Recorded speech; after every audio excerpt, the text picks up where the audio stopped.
Halo, selamat malam pemirsa. Saya yakin Anda belakangan ini cukup mengikuti dinamika politik di tanah air, terutama setelah adanya perkembangan atau kejutan terbaru ketika muncul duet Anies Caimin yang kemudian ditanggapi cukup keras oleh Partai Demokrat. Malam hari ini saya akan kembali mendalami soal bagaimana drama yang terjadi dan seperti apa kemudian ini bisa mengubah konstelasi peta koalisi yang ada dalam politik menuju tahun 2024. Bersama saya Reinhard Sirait, Anda menyaksikan Talk Politics with Reinhard.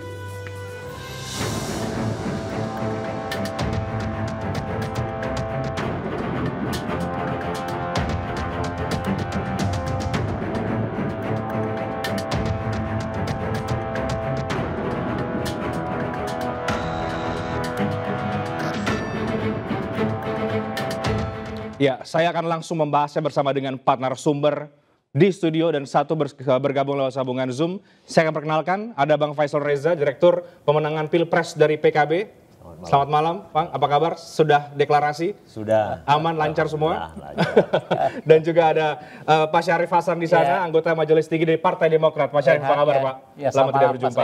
Sehat. Sehat. Dan juga ada Bang Ahmad Riza Patria, anggota Dewan Pembina dari Partai Gerindra. Bang Riza, apa kabar? Apa kabar? Baik, alhamdulillah. Dan juga ada Bang Ray Rangkuti, analis politik kita. Selamat malam, Bang Ray. Apa kabar? Malam, baik. Kita juga sapa Bang Andi Sinulinga, saya akrab penyapanya Bang Ucok, pendukung Pak Anies, juru bicara juga Anies Baswedan. Bang Ucok, apa kabar? Pak, kabar baik, alhamdulillah. Oke, baik. Saya akan langsung tanya ke yang baru deklarasi dulu, Bang Faisal Reza kemarin. Jadi sudah bersama dengan Nasdem, tampaknya juga PKS menyatakan masih bersama dengan Pak Anies ya. Artinya tiga partai inikah atau masih membuka komunikasi lagi dengan Partai Demokrat yang sudah menyatakan mencabut dukungan terhadap Anies Baswedan?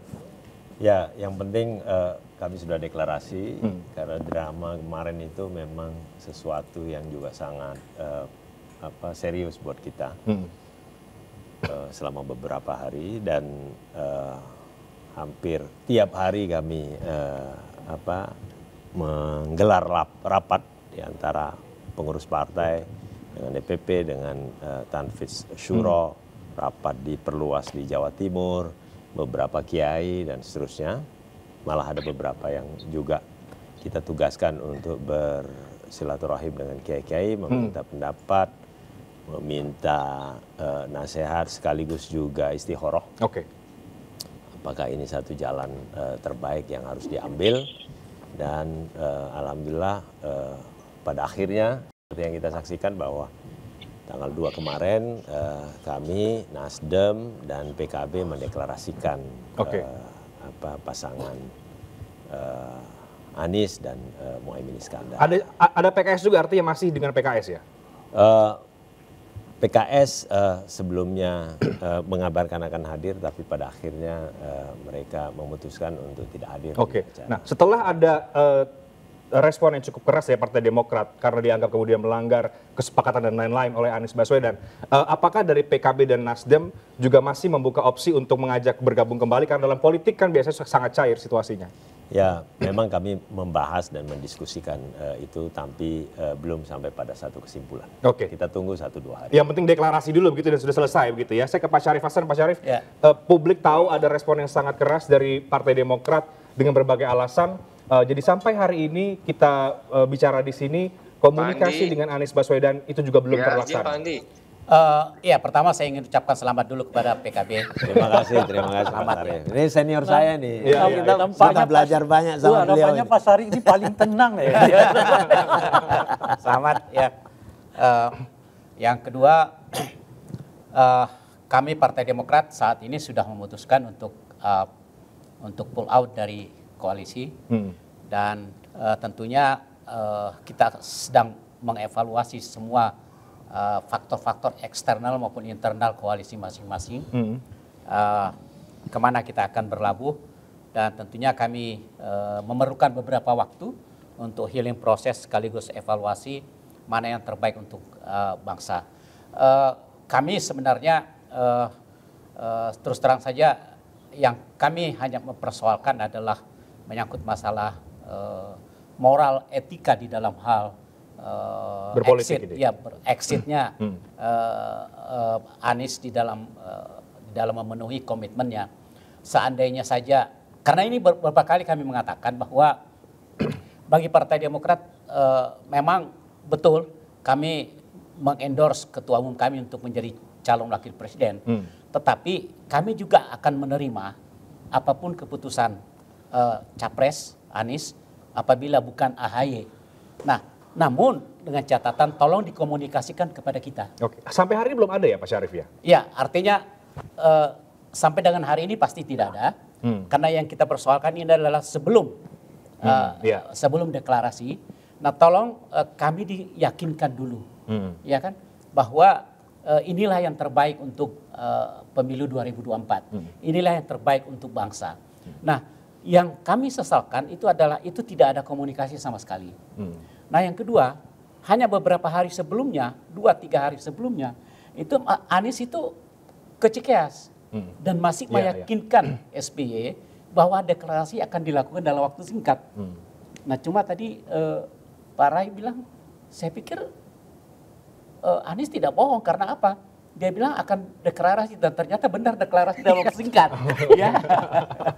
ini bersama dengan Mas Ahaye. Ya, ini guyonnya Mas Rai ya.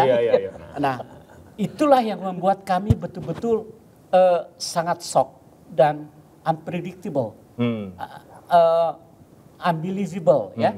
Seorang yang sekaliber capres yang hanya dalam waktu sesaat itu tidak sesuai dengan apa yang disampaikan kepada kita. Nah, lagi-lagi saya pikir ini komunikasinya sangat buruk. Jadi semua persoalan sebenarnya sepanjang komunikasi ini itu bagus, tidak ada masalah. Gitu. Jadi tidak ada masalah kalaupun cawapresnya bukan Mas Ahaye, tapi paling tidak harus ada komunikasi di awal dan reason kenapa. Ya, sekalipun sudah ada suratnya dan sebagainya, surat lamarannya dan sebagainya, itu kan bisa dijelaskan. Ya, dan tidak perlu saya pikir pada saat beliau ke Cikeas kan itu dia sudah menyatakan sesuatu yang akan dilakukan tapi ternyata tidak. Itu kan bisa dikomunikasikan kepada kami. Ya, sehingga apapun yang terjadi, yang namanya politik itu kan sangat dinamis. Ya, sangat dinamis sehingga tentunya Partai Demokrat sangat bisa mengerti. Nah, yang kami sayangkan ya itu tadi, ya. Tidak ada komunikasi apapun, ya kan? Tidak ada penjelasan apapun. Sementara jauh hari sebelumnya kami mengatakan silahkan apapun yang diputuskan oleh Anies kita akan menerima dengan legowo. Jadi Anda mau mengatakan Pak Anies tidak punya moral etika, maksud Anda? Ya, itu yang terjadi. Ya, itu yang terjadi, ya, sehingga kami sangat upset. Kami merasa betul-betul artinya sangat disayangkan lah ya. Sekarang aja saat ini kami punya suatu kesimpulan bahwa masalah mendasar yang harus dipunyai oleh seorang pemimpin itu adalah menyangkut masalah personal karakter. Apa yang sudah disampaikan seharusnya dipenuhi. Kalau memang tidak bisa dipenuhi, tolong dijelaskan. Seharusnya begitu. Nanti saya minta tanggapan dari Bang Faisal dan juga Bang Andi. Tapi saya mau ke Bang Riza dulu. Gerindra shock juga ya dengan yang terjadi kemarin ini? Ya, memang kan beberapa hari itu ada berita-berita simpang siur. Namun kami kan tidak ingin mendahului, nunggu kepastian. Akhirnya kan waktu itu mau ketemu sehari sebelumnya itu sudah diatur waktu jamnya kalau tidak salah 18.30. Tapi akhirnya Caimin kan mendadak tidak bisa, nggak ada kabar lagi. Tahu-tahu kami dengar dan kami lihat langsung melalui media ada deklarasi. Ya sudah, kalau memang sudah seperti itu, bagi kami apalagi Pak Prabowo ya cuma menyanggapi secara santai, inilah demokrasi, kata Pak Prabowo, kita hormati pilihan siapapun. Sekalipun sebetulnya Gerindra PKB itu sudah sangat baik, hubungannya sudah sangat jauh, dan harus jujur saya sampaikan, Caimin itu termasuk kandidat yang terbaik sebetulnya untuk melengkapi capres kami, apalagi Caimin punya basis di Jakarta, di Jawa Timur, Jawa Tengah, itu sangat melengkapi lah. Namun kan kami belum bisa memutuskan Pak Prabowo kenapa, sekalipun sudah setahun sama PKB kan ada partai baru yang bergabung, yaitu Golkar dan PAN. Kita kan mengerti bahwa semua keputusan capres-cawapres itu kan harus disepakati oleh semua partai berkoalisi, jadi Gerindra PKB, PBB, Golkar dan PAN gitu loh. sekalipun kami memang berterima kasih semua partai sepakat Pak Prabowo sebagai capresnya di koalisi ini, Koalisi Indonesia Maju. Kemudian untuk cawapres, Pak Prabowo kan orangnya sangat baik, sangat bijak, ingin mendengarkan semua, bukan hanya pimpinan partai yang punya saham katakanlah dalam koalisi ini, tapi juga semua pengurus. Di internal kami Pak Prabowo selalu siap mengambil keputusan besar itu, selalu mengundang kami semua DPD bahkan sampai DPC minta pendapat. Kemudian juga kita juga harus mendengarkan tokoh-tokoh, ulama, habaib, semuanya lah. Pimpinan-pimpinan tokoh itulah selalu budaya yang dibiasakan oleh Pak Prabowo. Jadi mendengarkan semua pihak. Jadi menyayangkan sebenarnya ya Bang Riza dari Ya keputusan tentu ini. bukan cuma saya, semua tentu menyayangkan karena kami ini ya pacarannya udah setahun gitu ya. Cuma belum bisa menentukan janur kuningnya karena kan ada teman-teman baru yang memang harus kita hormati, kita hargai gitu ya. Saya rasa banyak yang akan ditanggapi oleh Bang Faisal, tapi saya harus ke Bang Andi Sindulingga dulu. Bang Andi Sindulingga, ada persoalan karakter yang di-highlight oleh Pak Syarif Hasan terhadap sosok Anies Baswedan yang kemudian dianggap ini tidak melakukan komunikasi di awal begitu, yang ini kemudian dianggap berkhianat dan lain-lain. Sebagai pendukungnya Pak Anies, Anda mau katakan apa sebetulnya Bang? Ya justru di situ ada persoalan karakter tersendiri mengatakan itu. Jadi misalnya ya, kalau kita lihat nih ya, dari awal koalisi Nasdem, PKS dan Demokrat itu yang sudah menandatangani 6 poin itu menyepakati mendukung Anies Baswedan, capres diserahkan kepada Anies Baswedan dengan 4 syarat ya, kemudian diberikan kepada Anies Baswedan untuk memperluas dukungan koalisi dan seterusnya sampai poin ke-6 untuk membuat sekretariat itu. Tapi dalam perjalanannya kan publik juga bisa tahu tuh bagaimana dinamika antara Nasdem dan Partai Demokrat. Itu lah Partai Demokrat maunya AHY, ya wajar itu. Nasdem punya pertimbangan yang lain dengan bahasa kalau ada yang lebih baik, kenapa tidak? Kita kan mau menang dengan pertimbangan-pertimbangan kalkulatif. Nah pertimbangan kalkulatif di sini sama pertimbangan kalkulatif di sini juga pasti beda kan? Karena itu benar kata Pak Syarif Hasan, harus ada bicara. Nah bedanya adalah ketika Anies Baswedan mendapatkan informasi dengan tangan dingin Pak Surya Paloh merangkul Caimin untuk bergabung dalam koalisi perubahan. Dan kemudian itu dikomunikasikan lewat orangnya Pak Anies, Sudirman Said, disampaikan untuk diatur kemudian pertemuan dengan AHY dan SBY. Besoknya tiba-tiba langsung keluar surat dan sudah mengatakan pengkhianat. Padahal sebenarnya kalau kata kuncinya adalah komunikasi, penjelasan, maka kasih dulu waktu untuk memberikan penjelasan itu. Jangan langsung mengeluarkan surat, maksud Anda begitu Bang Andi? Justru di situ ada persoalan karakter kalau kita mau menuding orang. Nah kalau kita mau menuding orang, maka saya akan mengatakan kenapa tidak diberikan kesempatan untuk komunikasi dulu ya oleh Pak Anies langsung, kepada Pak SBY, kepada AHY untuk mendapatkan keterangan langsung. Sehingga habis itu Demokrat bisa membuat keputusan. Dan kalau keputusannya pun katakanlah bergabung dengan tetap mendukung, alhamdulillah kami mengharapkan begitu, ya syukur. Tapi kalau katakanlah keputusannya juga tidak bergabung dan tidak bisa menerima seperti itu, ya menurut saya jangan juga caranya kayak gitu. Mengatakan orang pengkhianat, musang berbulu domba, dan seterusnya.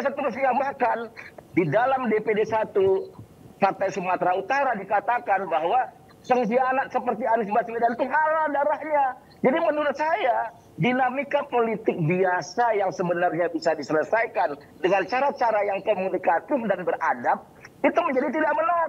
Nah, kemudian hari ini saya ingin katakan kemarin sudah memutuskan untuk tidak mendukung, mencabut dukungan. Terus kenapa terus dipersoalkan? Bahkan hari ini salah satu juru bicara Partai Demokrat mengatakan bahwa Anies nggak boleh pakai narasi perubahan, harus nama koalisi lain. Jadi menurut saya ini karakter apa ini gitu? Kalau kita mau bicara karakter ini. Jadi maksud saya begini, jangan serang-serangan. Demokrat silakan dengan pilihannya, kita hormati, jalan cari koalisi baru, kita hargai. Mau di sini kita harapannya bersama-sama lagi. Jangan menyerang, kalau menyerang nanti ya serang-serangan. Nanti akan banyak catatan Pak Syarif yang bisa dikeluarkan orang juga punya kemampuan. Ya silakan Pak Syarif untuk menanggapi, silakan Pak Syarif.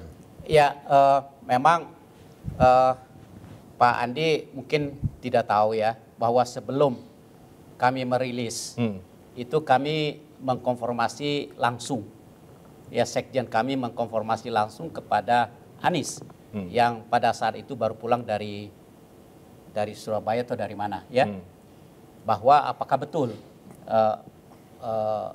pilihannya sudah final dan jawabannya iya. Nah kalau iya kan berarti sudah selesai, case is closed. Nah sekarang yang kami persoalkan itu karena case is closed, yang kami persoalkan itu loh, kenapa kok exitnya kok begitu banget? Ya. Nah itu yang kami persoalkan. Tapi it's fine. Itulah yang terjadi, sudah terjadi. Kami sekarang ini sudah memikirkan bahwa ternyata apa skenario yang selama ini sudah terjawab.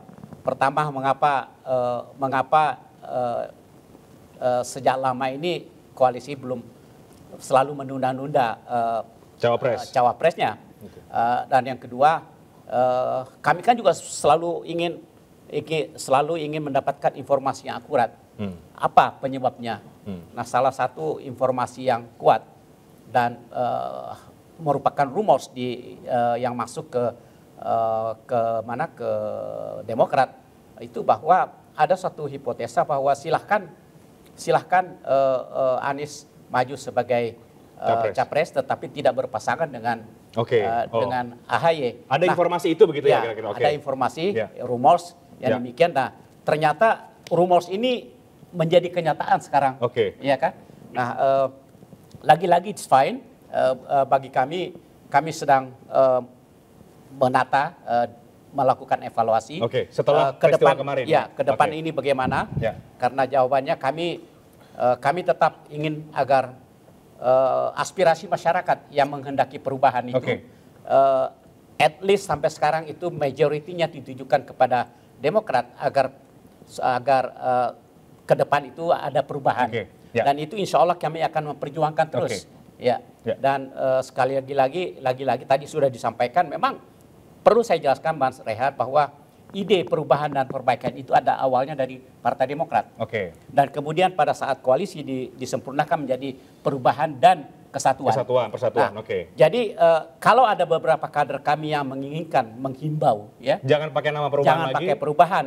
Ya itu kan karena kami merasa idenya itu awalnya adalah Partai Demokrat. Baik Pak Syarif. Saya ke Bang Ray Rangkuti sebelum kita break. Bang Ray, apa yang Anda simpulkan dari... Saya mau bilang bahwa saya tahu Pak Syarif informasi itu tentang Rifki, Sekjen ngomong dengan lewat Sudirman Said ngomong dengan Anies Baswedan, kita juga mendengar kok, gitu.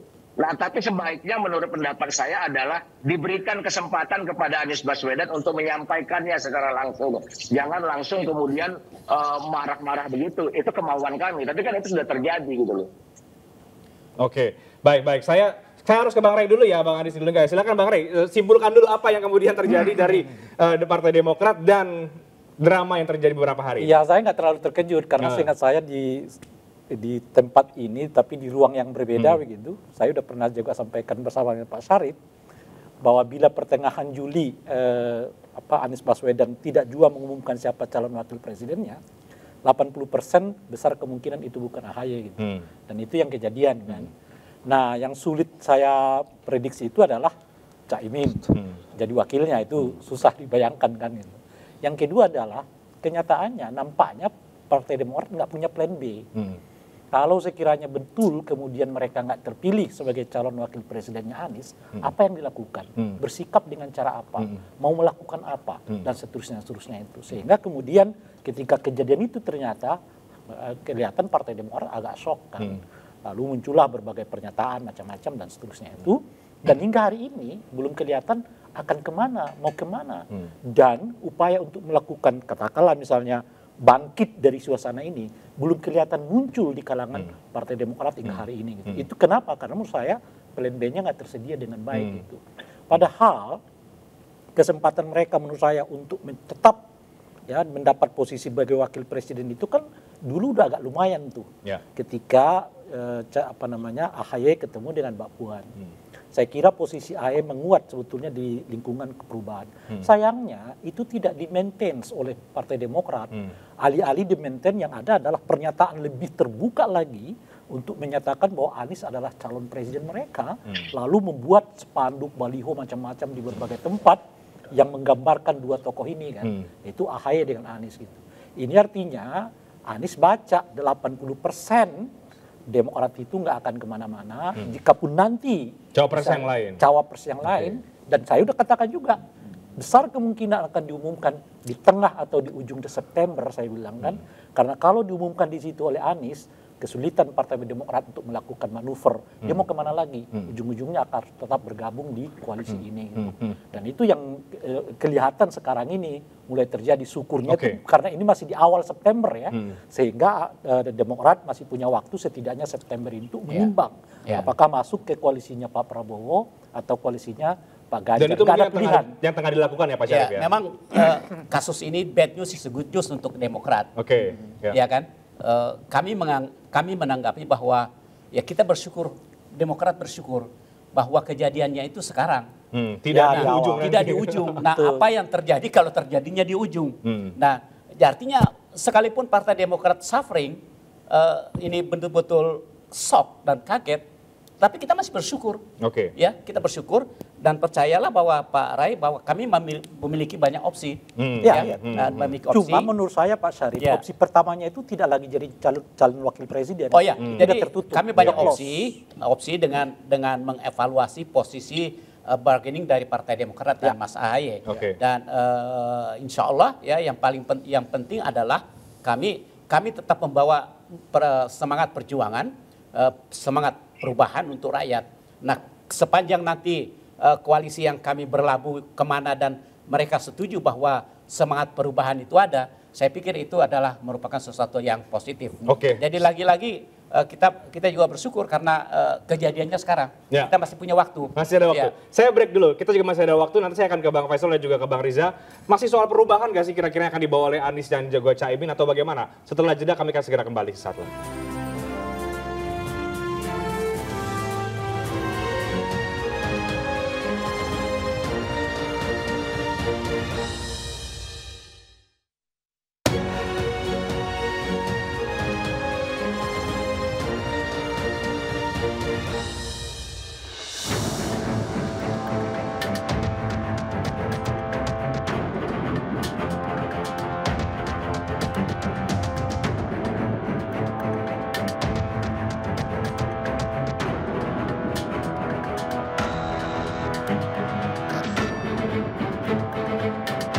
Bang Faisal Reza, langsung saja tadi ada ya sedikit mungkin dari Bang Riza mengatakan agak menyayangkan dengan langkah PKB.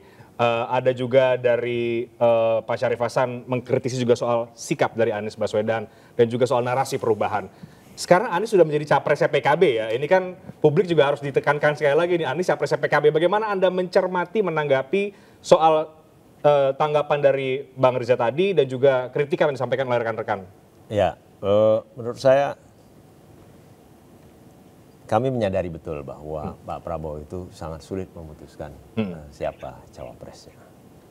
Karena setelah berkomitmen dengan PKB, dengan Caimin di acara Sentul, ketika ada penandatanganan piagam Sentul itu, yang klausulnya itu menurut saya itulah yang meyakinkan PKB kenapa waktu itu harus mendukung Pak Prabowo. Apa klausulnya itu? Jadi capres-cawapres akan diputuskan bersama antara Pak Prabowo dan Pak Muhaymin. Nah ini satu klausul yang kemudian kami yakinkan ke seluruh konstituen PKB, ke seluruh stakeholders PKB, ke kiai-kiai, bahkan kiai-kiai di Jawa Tengah, di Jawa Timur itu mendengar langsung dari Pak Prabowo bahwa cawapres Pak Prabowo akan diputuskan oleh Caimin, bahkan kalau misalnya Caimin menghendaki dirinya yang maju, dia akan terima. Nah ini sesuatu yang sudah dipegang kira-kira. Ini buat kami di PKB ya agak mirip jimat lah. Gitu. Jimat itu kan sesuatu yang Dipegang ya? Dipegang supaya kita Diandalkan. Nah, namun dalam perkembangannya sampai 1 tahun itu kita melihat tanda-tanda yang berbeda, gitu ya. Dan diikuti dengan kenaikan elektoral Pak Prabowo yang luar biasa. Gitu. Nah, menurut kami bahwa Dan masuknya 2 partai ya. dan masuknya 2 partai tentu Ya, ya. saja.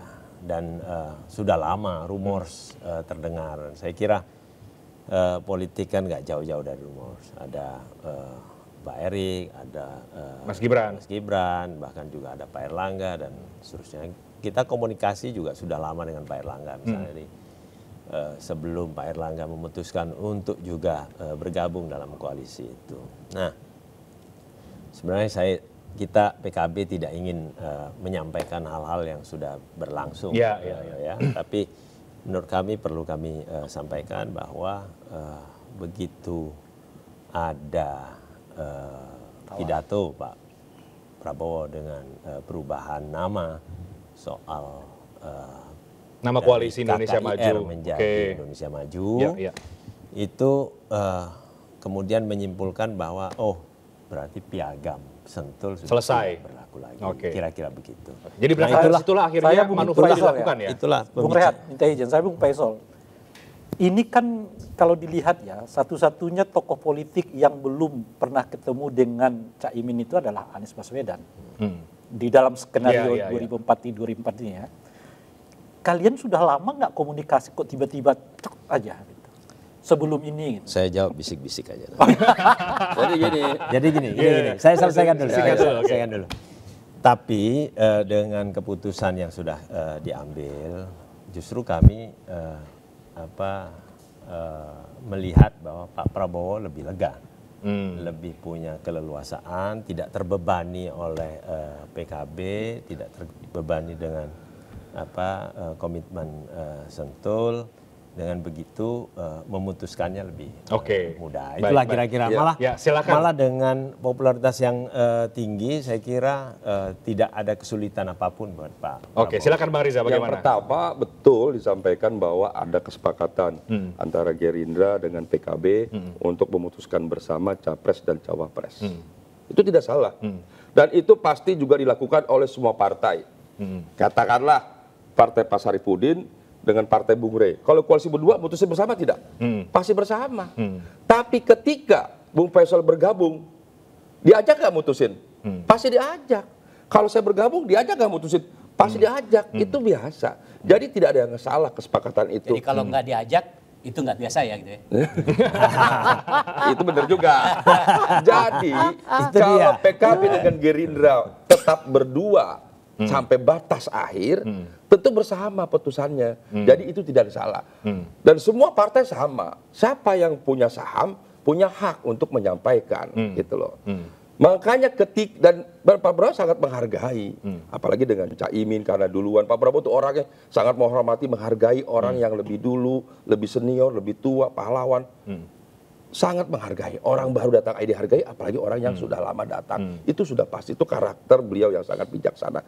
Justru karena bijaksananya, beliau hati-hati memutuskan siapa cawapres. Kenapa? Karena ini kan dinamis, masih berkembang. Masih ada partai yang belum memutuskan. Golkar masih capresnya Erlangga, PAN juga begitu demikian. Di internal mereka masing-masing. Nah, ketika bergabung, tentu sudah berbeda. Pemilik sahamnya jadi tambah ada PBB, ada tambah banyak, Golkar, tambah banyak. Tentu punya hak semua ini. Jadi Pemilik sahamnya. Cak Imin itu melihat begini, berdua aja susah apalagi berempat. Nah, jadi begini. Nah, itu mungkin itu. Jadi semakin susah. Jadi bukan semakin susah, justru semakin mudah karena akan semakin baik dan demokrasi. Semakin banyak ini berarti ada kekuatan baru, energi positif yang bergabung di sini. Tentu Pak Prabowo tidak boleh sendiri memutuskan. Dia tuh orang sangat bijaksana, baik. Dia ingin mendengarkan semua. Sekarang ini kan adalah penjajakan semua. Kemudian beredarlah nama-nama Cak Imin tetap sebagai cawapres, Erlangga yang masuk ingin cawapres tetap, ya kan? Kemudian Erick Thohir diusulkan oleh PAN, bahkan terakhir PAN mengusulkan tambah satu lagi, Pak Muhajir juga boleh, ya kan? beredar di luar relawan-relawan mengusulkan Gibran, ya boleh. Sekalipun masih ada masalah di MK, umur umpamanya. Semua kita sangat terbuka. Pak Prabowo itu tidak hanya mendengarkan para pimpinan partai, juga ormas, tokoh dan sebagainya. Tentu yang memutuskan akhirnya siapa? Ya tentu pemilik saham di internal partai koalisi masing-masing. Dan nama-nama tadi itulah kira-kira yang masuk nominasi. Belum diputuskan karena belum selesai ini koalisinya. Tambah lagi Gelora, tambah lagi Garuda, mungkin tambah lagi partai. Nah, Caimin ini kan ya kami hormatilah. Pokoknya pengen jadi cawapres. Sesuai Saya tambahkan lagi. amanat muktamar. Iya, siapapun capresnya. Ternyata kan begitu, siapapun capresnya. Ya sudah, ternyata di sana diminta, ya kami menghormati. Jadi sekali lagi, dan Pak Prabowo tidak sulit memutuskan. Justru Pak Prabowo karena bijaksananya ingin mendengarkan semua dan ingin mencari cawapres yang terbaik bagi semua, bukan hanya bagi Pak Prabowo, bagi Golkar, bagi PKB, bagi PAN, bagi Gelora, bagi Gerindra, bagi apalagi Garuda, bagi PB, semua partai, dan juga tentu bagi masyarakat. Inilah kenapa Pak Prabowo menunggu waktu yang tepat bersama-sama. Ini kan masih lama waktunya, cukuplah. Silakan masing-masing. Ini sudah bulan September ini Bang, paling tinggal 1 bulan lagi.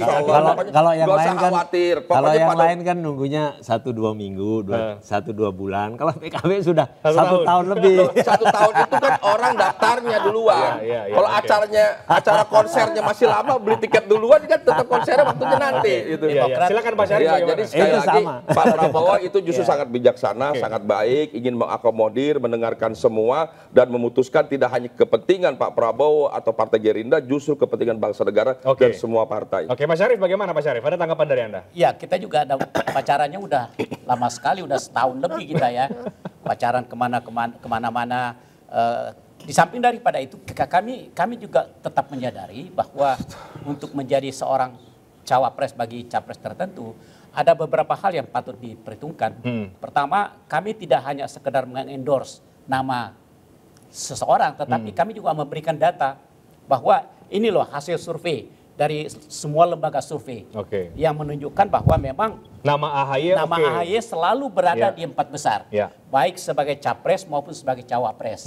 Satu. Yang kedua, elektabilitas Partai Demokrat ini kan pernah menjadi the ruling party. Selama 10 tahun pernah memerintah. Sekarang juga elektabilitasnya cukup tinggi, sekitar kurang lebih 10%. Ya. Jadi itu masuk di ranking 4 besar. Ya. Nah, yang ketiga juga kita lihat banyak respon-respon positif yang menghendaki agar mereka itu mendukung program-program Demokrat yang menghendaki perubahan. Nah, dari survei yang beredar, kelihatannya 60% dari responden itu menghendaki agar dilakukan perubahan. Nah, dengan figur yang ini kita sodorkan kepada capres bahwa ini loh kondisi yang ada sekarang di masyarakat. Nah, berarti apa? Kami itu bukan hanya sekedar mengendorse, tetapi diberikan suatu data kualitatif dan kuantitatif yang betul-betul secara ilmiah bisa diterima. Nah, lagi-lagi saya katakan, di sisi lain kami juga selalu mengatakan bahwa oke, silahkan capres karena ini sesuai koalisi piagam polisi, silahkan diputuskan siapapun. Ya siapapun yang dipilih, apakah AHY, apakah bukan AHY, silahkan. Tetapi dengan catatan tolong berikan kami feedback, suatu pemahaman, alasan-alasan mengapa itu dilakukan. Nah, tetapi sekali lagi ya itu kita bisa mengharap demikian, tetapi komitmen dari sana juga tidak terjadi dan sekarang sudah terjadi tanpa suatu notis apapun. Nah, itu yang kami sangat sesalkan ya, dan mudah-mudahan ini pengalaman pahit buat Partai Demokrat. Saya ke Bang Ray Rangkuti. Bang Ray, yang jelas kemudian kehilangan PKB ada yang mengatakan bahwa it's a big loss juga bagi Partai Gerindra karena PKB punya kekuatan di Jawa Timur.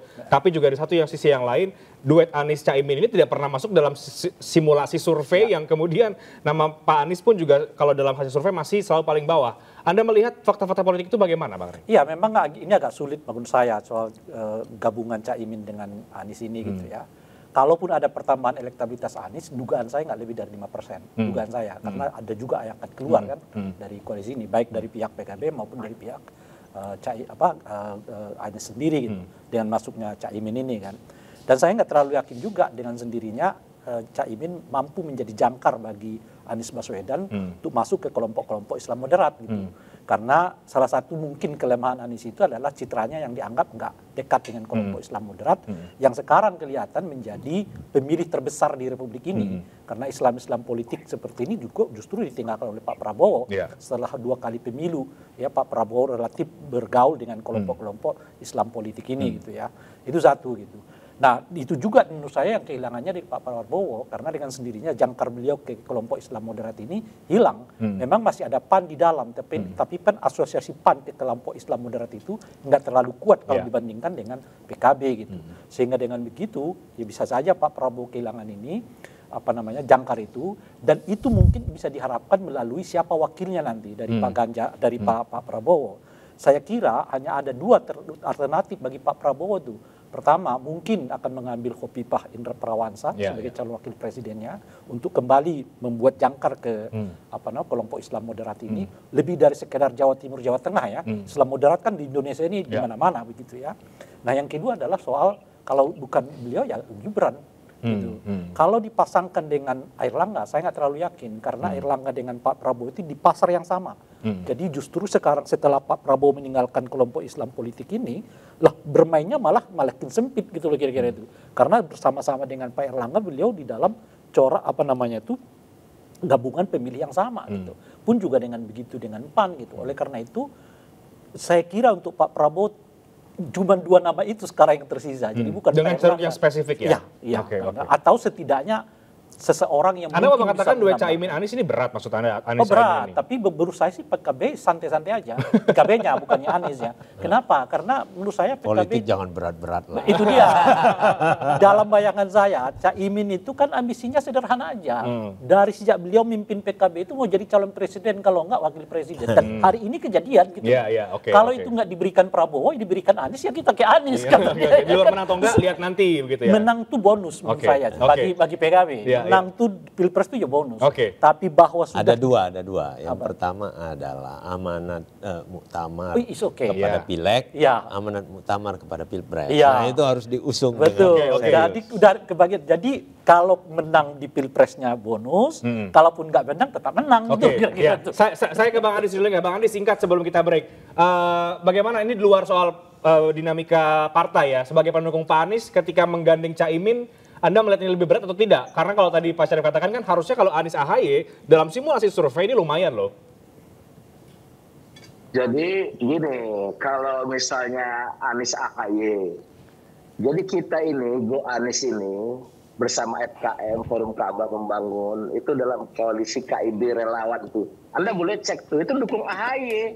Kami datang kawan-kawan ke sana, memberikan dukungan Anies AHY, gitu loh. Nah, tapi realitas politiknya tidak memungkinkan untuk itu. Pak Surya di Nasdem maunya A, yang di sini maunya B. Cuman dalam dinamika politik itu, Pak Surya punya jangkar tambahan. Artinya, kalau keinginannya tidak disetujuin, dia sudah cukup secara politik. Nah, sementara yang di sini, kan juga kalau bisa memaksakan juga harus AHY kan. Tapi ketika dipaksakan, nggak bisa berangkat ini Anies AHY ini. Karena tidak cukup. Pun walau PKS pun ikut. Kalau satu nggak ikut, nggak bisa berangkat. Nah, kepastian untuk berangkat berlayar itu menjadi penting. Kita tidak hanya kepingin sekedar menjadi kontestan rame-rame segala macam. Tidak. Nah, itu aja. Tadi kalau pertanyaan semangat, itu aja kita semangat. Apalagi dengan masuknya PKB. Kita harapannya ideal itu masuk PKB ada Demokrat. Itu pasti kuat sekali gitu.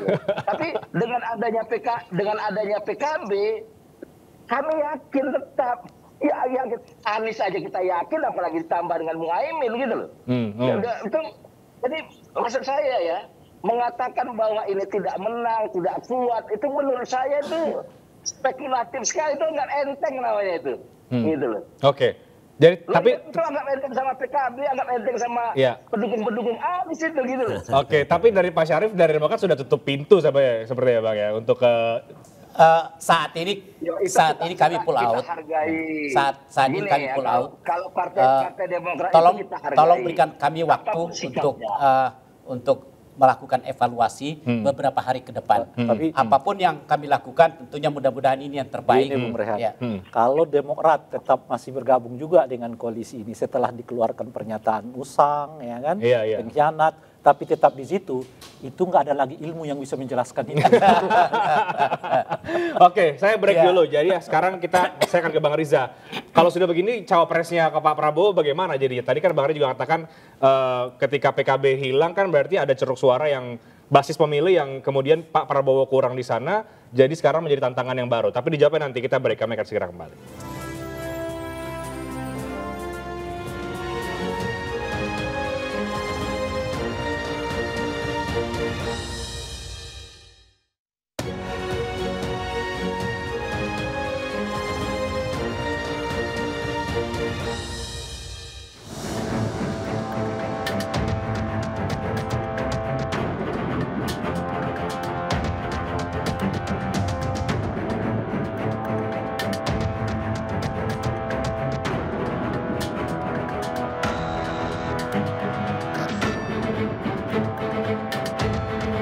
Segmen terakhir kita akan bahas soal bagaimana duet Anies Caimin yang mengejutkan ini kemudian banyak dibaca bisa merubah peta politik yang sudah terjadi saat ini.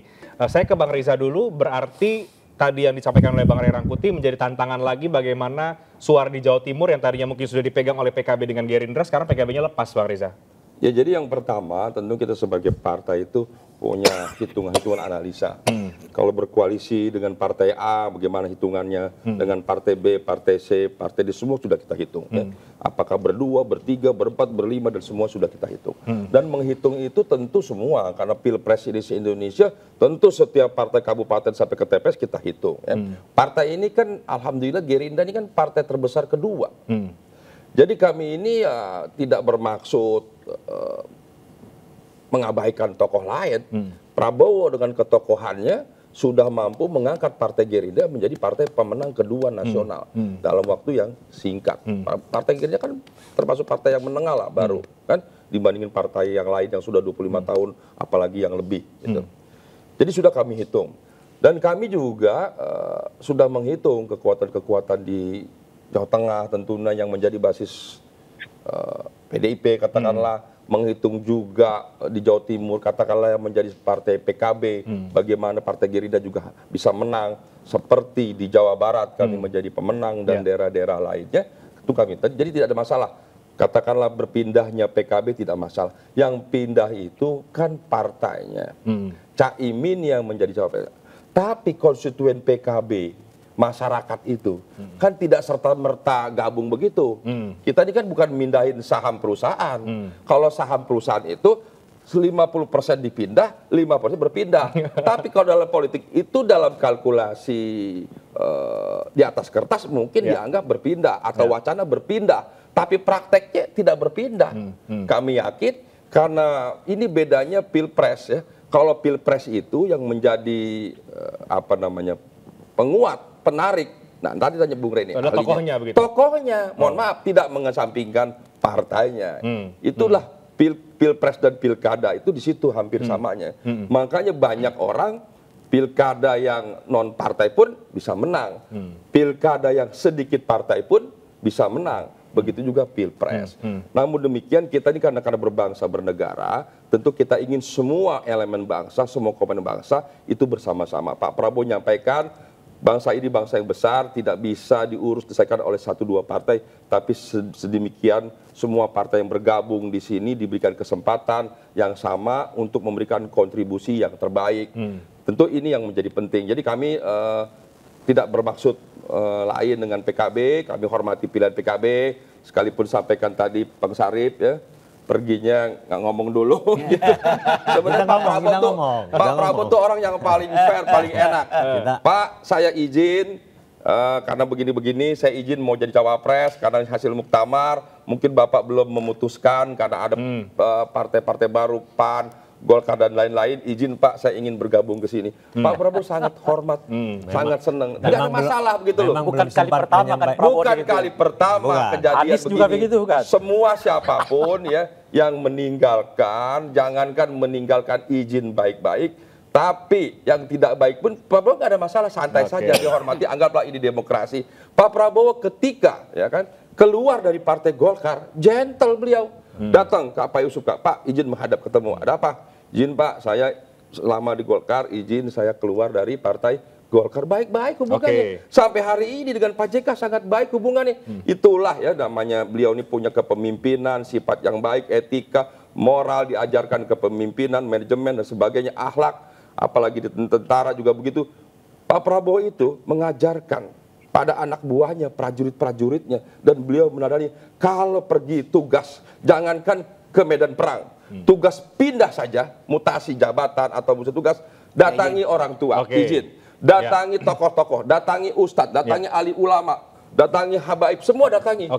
Itu diajarkan oleh Pak Prabowo. Dan Pak Prabowo tidak hanya mengajarkan, tapi melaksanakan dan meladani sejak beliau masih prajurit. Awal, itulah budaya Pak Prabowo. Makanya Pak Prabowo itu kalau di Partai Gerindra ada acara, coba lihat sekelilingnya, selalu ada gambar-gambar tokoh-tokoh pahlawan. Beliau ingin mengajarkan pada semua kader bahwa hormatilah orang tua, senior, tokoh, sekalipun ada senior tokoh yang berbeda pandangan, jangankan berbeda pilihan, yang menjelek-jelekan saja beliau hormati, harga itu silakan. Yang penting kalau ada yang membuli, menjelekkan, memfitnah sekalipun, balas dengan kebaikan. Saya silakan Bang Faisal. Ya, Pak Syarif Hasan tahu lah bagaimana Caimin, bagaimana menghormati hubungan 10 tahun bersama Demokrat. Tapi saya nggak perlu jelaskan detailnya, walaupun sudah sempat mau ketemu secara langsung, tapi komunikasi sudah dilaksanakan. Tapi menurut saya begini, kita juga sangat menghormati kesulitan dari Pak Prabowo menurut kami, dari versi kami. Dan melawan Pak Prabowo itu memang sulit. 15 tahun beliau ada di dalam kertas suara. 15 tahun beliau ada di televisi, ada di seluruh pemberitaan nasional. Jadi melawan Pak Prabowo sulit. Makanya menurut saya dengan kenaikan elektabilitas beliau, peluang yang terbesar memang Pak Prabowo hari ini. Tapi dengan segala hormat, karena memang ada amanat dari Muktamar untuk Pileg dan Pilpres, kami sampaikan bahwa komitmen yang begini tidak bisa kita putuskan bersama. Pada akhirnya kami bersama Nasdem membangun komitmen baru untuk mendeklarasikan. Jadi capresnya siapa? Yang penting capresnya Caimin, kira-kira begitu berarti ya bagi PKB ya? Ya, Anda yang bilang. Tapi masih membawa narasi perubahan tidak? Ini kan PKB bagian dari pemerintahan. Itu kan waktu sama Partai Demokrat kan?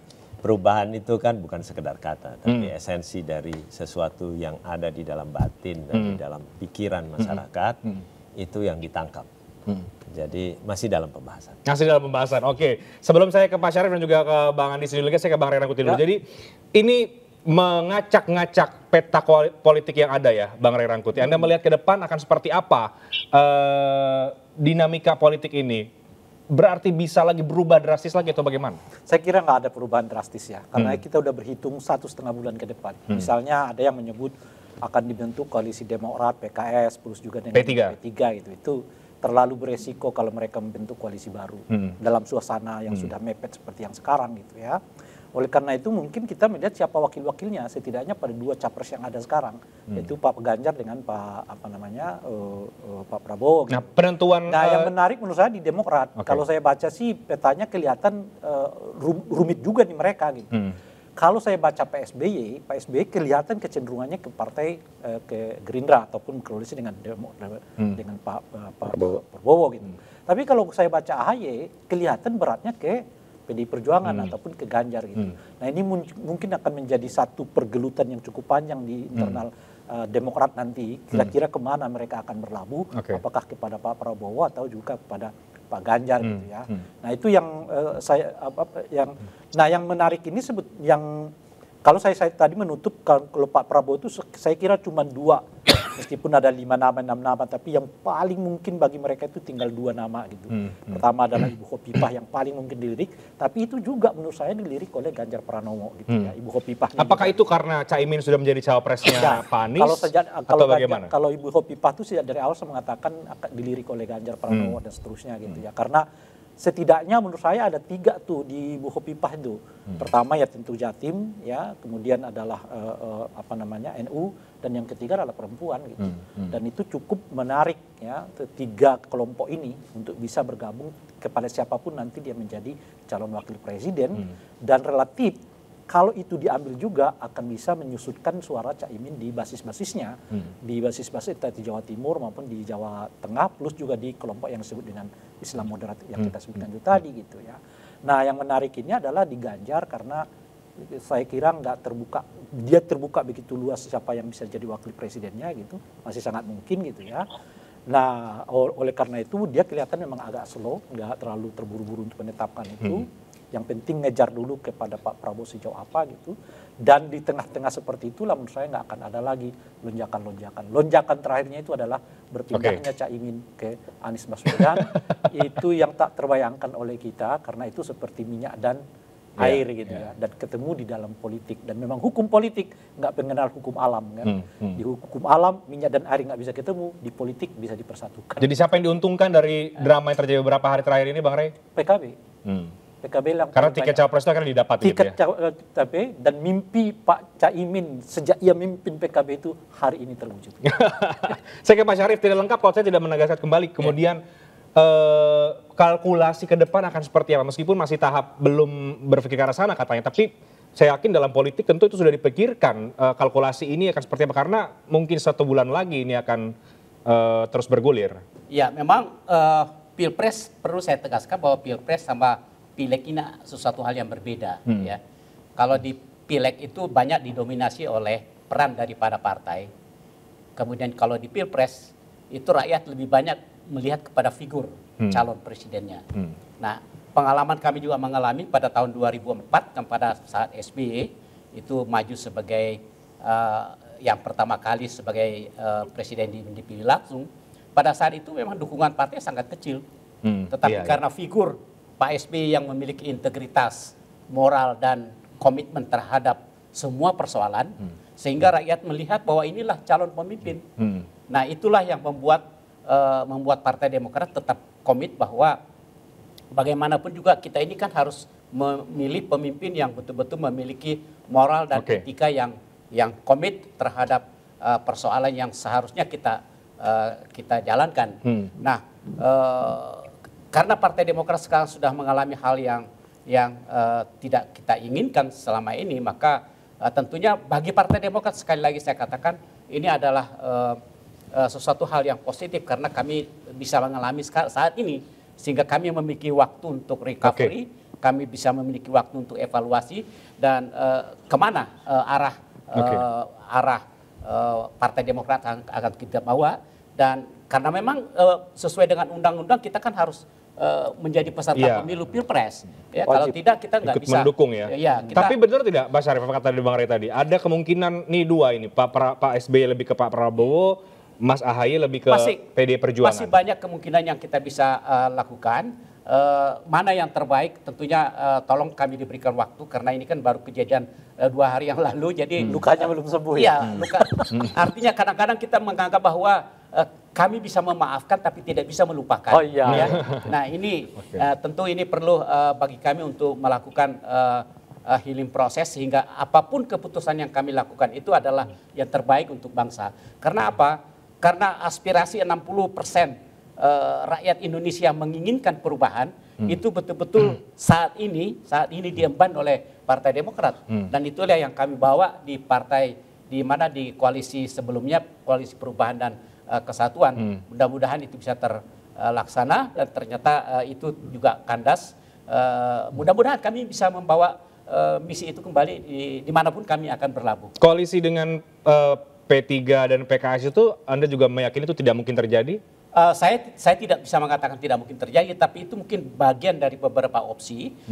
Tinggal persoalannya mana kira-kira opsi yang lebih make sense, mana koalisi yang moderat, mana kira-kira opsi yang sangat low opportunity-nya. Nah, tentu kami mengambil yang terbaik nanti.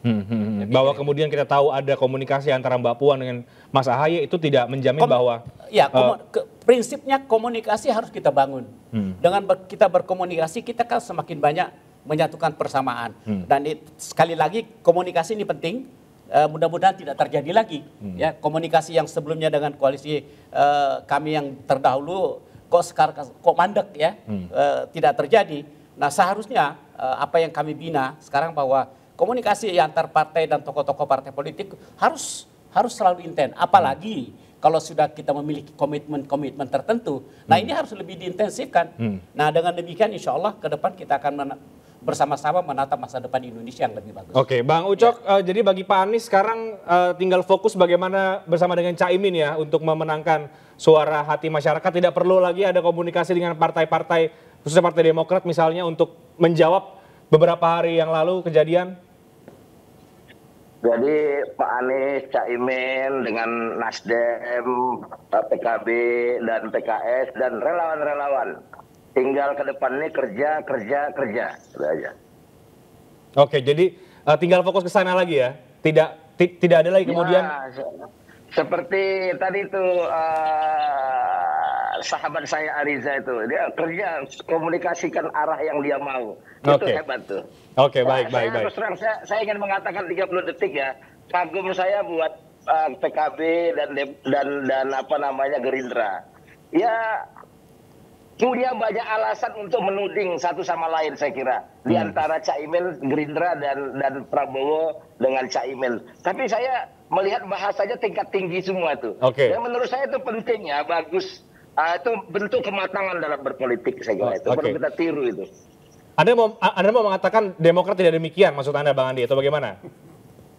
Itu kan Anda yang bilang. Yang paling penting menurut saya, kalau kita tidak bisa mendapatkan apa keinginan kita dalam politik, itu jangan ngamuk-ngamuk gitu loh. Itu yang penting itu, yang paling penting itu. Bikin langkah lain kan sama misalnya kayak Nasdem tuh. Bayangkan kalau dia putuskan lain, yang satu pergi. Nggak bisa juga Nasdem sama PKS. Tapi Nasdem mencari jangkarnya untuk meyakinkan aman setiap pilihan.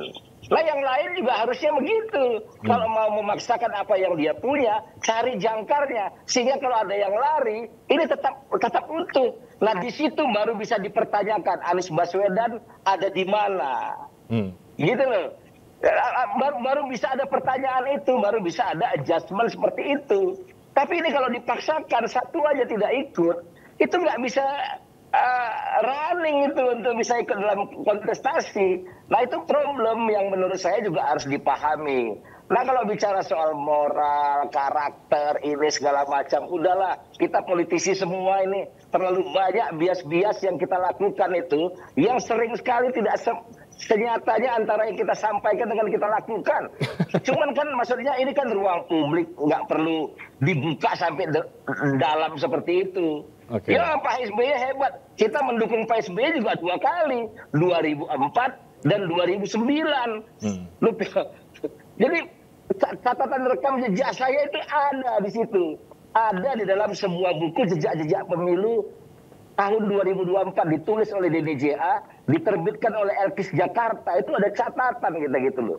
Jadi jangan dikira kesuksesan Pak SBY tahun 2004 itu murni karena kehebatan Pak SBY pribadi. Tidak. Banyak orang yang bekerja di situ. Sama dengan sekarang. Bukan karena hebatnya Anies, bukan karena hebatnya Caimin, tapi orang bekerja. Kita mencari bagaimana orang percaya sama kita mendapatkan dukungan yang luas. Sehingga tidak ada megalomania gitu loh. Itu yang menurut saya penting kita untuk peradaban politik kita ke depan. Oke, baik. Pak Syarif ada mau tanggapi atau ya lihat aja lah bagaimana ke depan Partai Demokrat? Ya, lagi-lagi kami Partai Demokrat menatap masa depan. Kejadian ini merupakan pelajaran bagi Partai Demokrat. Ya, itu satu. Yang kedua, tadi sudah saya sampaikan bahwa ya kita masih bersyukur karena kejadian ini kan masih ada waktu untuk melangkah ke depan yang lebih bagus. Yang kedua, yang ingin saya tegaskan bahwa AHY atau Partai Demokrat tidak pernah, sekali lagi tidak pernah memaksakan untuk AHY sebagai cawapres. Ya kan? Itu satu. Nah yang terjadi sekarang yang udah lewat, saya pikir itu yang perlu ingin saya tegaskan kembali. Dan bahwa yang terakhir bahwa Partai Demokrat juga selalu menegaskan kepada koalisi-koalisi lain, oke silahkan capresnya memutuskan siapapun, dan tetapi kalau bukan AHY silahkan dikomunikasikan. Nah yang ternyata yang terakhir ini tidak ada komunikasi. Nah inilah yang membuat Partai Demokrat sangat upset. Dan sekali lagi kita bersyukur bad news is a good news untuk Demokrat. Tapi dari semua ini politik menjadi hidup lagi ya Bang Ray Rangkuti tadi bahasanya ya. Kita tinggal menunggu berarti sekarang cawapresnya Pak Prabowo, cawapresnya Pak Ganjar, dan kemana Demokrat akan berlabuh. Itu yang akan kita tunggu ya. Terima kasih banyak. Pak Syarif, Bang Riza, Bang Faisal Reza, Bang Ray Rangkuti, Bang Andi Sinulinga bergabung lewat sambungan Zoom. Kita akan tunggu kejutan-kejutan lain di momen politik berikutnya. Saya Rehat Sirait pamit, terima kasih, sampai jumpa.